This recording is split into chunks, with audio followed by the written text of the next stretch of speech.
زه په سړک لکه د ماتې آینې پروت یم، شا به راټول مې کړه زرې زرې زرې پروت یم. په ما دې کومې لوبې ونه کړې نور بس دی که نه غېږ کې تر څو به دې زه ډمې زمانې پروت یم. د لالونو قدر د خپرونې درنو مینوالو سلامونه نیکې هیلې احترامات درته وړاندې کوم. قدرمن دوستانو تر څنګ مې خوږ ژبی شاعر مسعود مجبور صاحب ناست دی چې مخکې هم د لالونو قدر د پیج نه تاسو شاعري اورېدلې ده او له ډېره موده وروسته مو یو ځل بیا ورته دعوت ورکړو. کور یې ودان چې زموږ دعوت یې قبول کړو او له تاسو سره د ده نوې شاعري شریکوو. مجبور صاحب لومړی په خپرونه کې درته ډېر ډېر هرکلی وایم. ډېره زیاته مننه نصیب صاحب. زه هم تاسې ته او ټولو اوریدونکو او لیدونکو ته سلامونه نیکې هیلې ښې پیرزوینې وړاندې کوم په دې هیله چې ټول به راته روغ او جوړ اوسي. مننه. د اوریدونکو په نمایندګۍ درته زه وعلیکم السلام وایم. مجبور صاحب بې له ځنډه خپل خواږه الفاظ سره شریک کړئ. مننه. غزل نه مخکې دوه درې بیت ته نصیب صاحب چې بیا مې د نوي غم بیا نوې تابیا کړې ده. بیا مې د نوي غم بیا مې د نوي غم بیا نوې تابیا کړې ده، له مجبوریته مې په سر باندې سودا کړې ده. ډېر لوړ. د مخ خالونه دې زه ټول د اسمان ستوري ګڼم. د مخ خالونه دې زه ټول د اسمان ستوري د مخ خالونه دې زه ټول د اسمان ستوري ګڼم، د زنې خال دې د سپوږمۍ په شان رڼا کړې ده. ډېر ښه. خود به مې سترګو نه د اوښکو پر ځای وینې څاڅي. خود به مې سترګو نه د اوښکو پر ځای وینې څاڅي، د چا تصویر ته مې د یو مړي ژړا کړې ده. دا باید بیا ووایم. مننه. خود به مې سترګو نه د اوښکو پر ځای وینې څاڅي، د چا تصویر ته مې د یو مړي ژړا کړې ده. او غزل داسې دی نصیب صاحب چې تېروتنه به زمان آخر کیږي. تېروتنه به زمان آخر کیږي. مننه. تېروتنه به زمان آخر کیږي، ځان وژنه به زمان آخر کیږي. زنګ دې کړی دی د چا سره د کارو. زنګ دې کړی دی زنګ دې کړی دی د چا سره د کارو، دا پوښتنه به زمان آخر کیږي.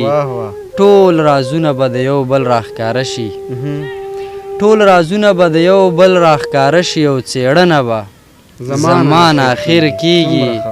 د رقیب او د جانان دواړو په منځ کې د رقیب او د جانان دواړو په منځ کې لاس وهنه به زمان آخر کیږي. که هر څو یې مخ ته نه ګورم مجبوره ورکتنه به زمان آخر کیږي.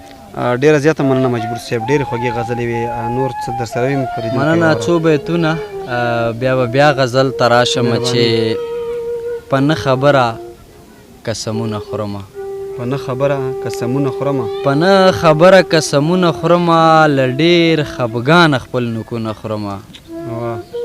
دا به په ما پسې د چا ازار وي.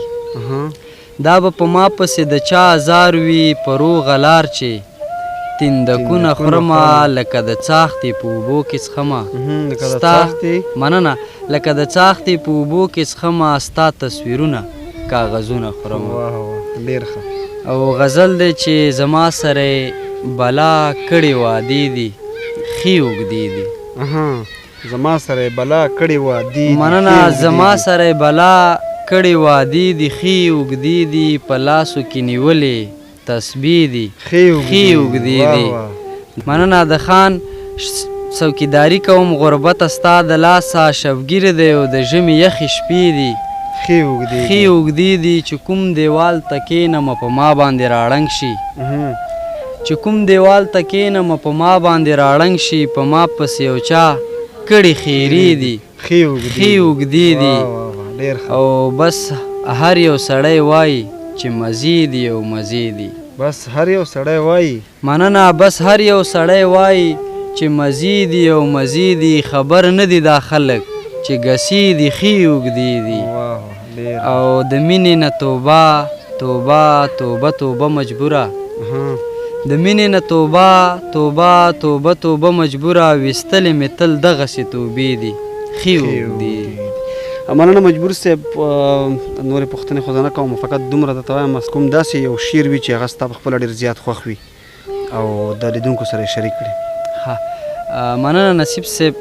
شعرونه ټولم چې هر شاعر وي هغه ته هر یو شعر خپل ښه شعر وي، خو دغه څو بیتونه زه وایم چې ټول فریب دی تش په خوله مسلماني ده ټول فریب دی تش په خوله مسلماني ده ټول فریب دی تش په خوله مسلماني ده د دې بعضې خلکو څه مسلماني ده ټول فریب دی تش په خوله مسلماني ده د دې بعضې خلکو څه مسلماني ده ای ظالمه زړه دې ولې نه خوږېږي ای ظالمه زړه دې ولې نه خوږېږي څه له وژنې لوی واړه مسلماني ده په یو چا کې یو ذره نه پیدا کیږي په یو چا کې لکه غره مسلماني ده او یو څو بیتونه د بل شعر دی نصیب صاحب چې د بل غزل دی وایي ژوندونه مړې کړې چا هیڅ ونه ویل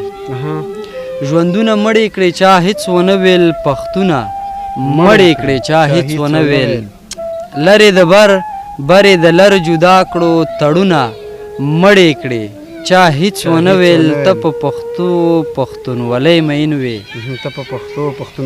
مننه ته په پښتو پښتونولۍ مین وې مجنونه مړې کړې چا هیڅ ونه ویل ستا په بدل کې راته شور راوړو ستا په بدل کې راته شور راوړو سکونه مړې کړې چا هیڅ ونه ویل مجبور به څنګه خپل هدف ته رسي جنونه مړې کړې چا هیڅ ونه ویل مجبور صاحب ډېره زیاته مننه چې زموږ خپرونې ته راغلي او خپل شعرونه مو درنو لیدونکو سره شریک کړه قدرمنو لیدونکو تر بلې خپرونې چې بیا ستاسې درنه خدمت ته حاضرېږم د اوس لپاره درنه اجازه غواړم د خدای په امان